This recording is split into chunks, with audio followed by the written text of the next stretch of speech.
Alors, Isobox Isolation, c'est parfaitement français. C'est une société qui est alsacienne, mais qui fait partie du groupe Knauf, et plus précisément de Knauf Industries, qui est la filiale spécialisée dans les transformations des plastiques pour le groupe Knauf. Donc, c'est la plasturgie et Isobox Isolation, c'est appliqué au bâtiment. Voilà.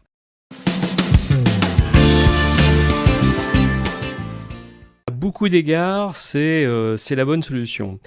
Si vous voulez, par exemple, rénover un bâtiment sans avoir à déplacer ou à déranger les occupants, ça sera évidemment la solution la plus indiquée. Si vous voulez limiter l'emprise d'une isolation sur l'espace intérieur, c'est aussi une excellente solution.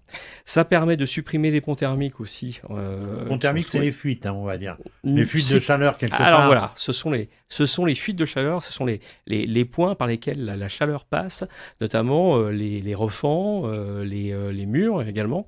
Donc pour ne pas avoir de rupture d'isolation, bah, il vaut mieux isoler par l'extérieur. Donc ça va avoir une incidence réelle, qui est variable selon les cas évidemment, sur la performance globale. Et puis le dernier avantage, si je puis dire, et qui est pas un des moindres avantages, ça va être le confort d'été. Il y a une amélioration en termes de confort d'été, donc on va pouvoir protéger son habitation contre les vagues de chaleur et puis peut-être dormir un peu mieux les nuits chaudes.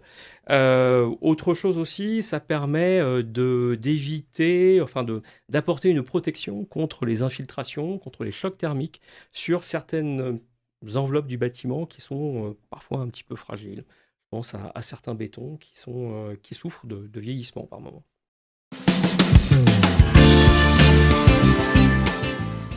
C'est une matière qui va optimiser par sa faible densité l'impact carbone de son origine.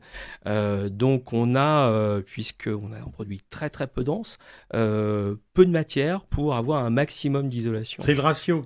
C'est le ratio, quoi, qui est bon. C'est ça. Ratio entre C'est ça. entre Donc, le poids, c'est entre ça. le type, la quantité de Voilà, matière exactement. et le résultat. Exactement. Ça marche un peu comme du popcorn, hein, le polystyrène expansé. Donc, ce sont des billes qui sont soudées, qui se sont expansées et donc qui permettent de limiter l'apport matière, l'apport véritable matière. Donc, on a souvent l'habitude de dire que c'est 3% de matière pour 97% d'air.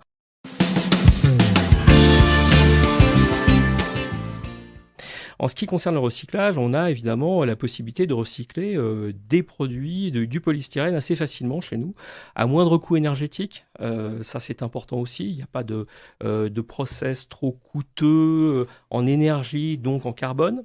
Et puis, lorsque vous faites une isolation thermique par l'extérieur, par exemple, il y a des chutes. Ces chutes, vous les avez parce que vous devez ajuster les plaques sur une Oui, façade. bien sûr, Donc, parce vous que découpez. Voilà. Et c'est pas bien, sur mesure quand même eh non, complètement. mais non, ça on sait pas faire.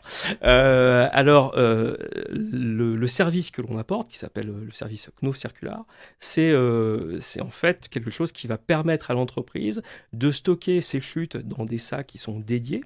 Ces sacs, nous, on va les récupérer sur les chantiers.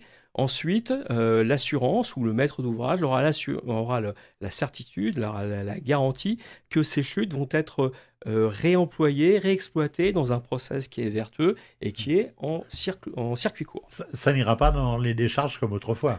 Et non, et ben non, justement, parce que c'est une ressource, c'est important, donc il faut être aujourd'hui économe en ressources, hein. Donc l'économie circulaire, c'est le principe qu'il n'y a pas de perte, donc on va pas valoriser, on va pas faire de la valorisation énergétique, on va pas brûler ces déchets pour faire de l'énergie, ou alors si on le fait, c'est parce qu'il n'y a pas d'autre solution à l'instant T, mais le principe, c'est justement de réutiliser ces chutes, de les broyer, de les réexpanser et de les réintégrer dans nos fabrications.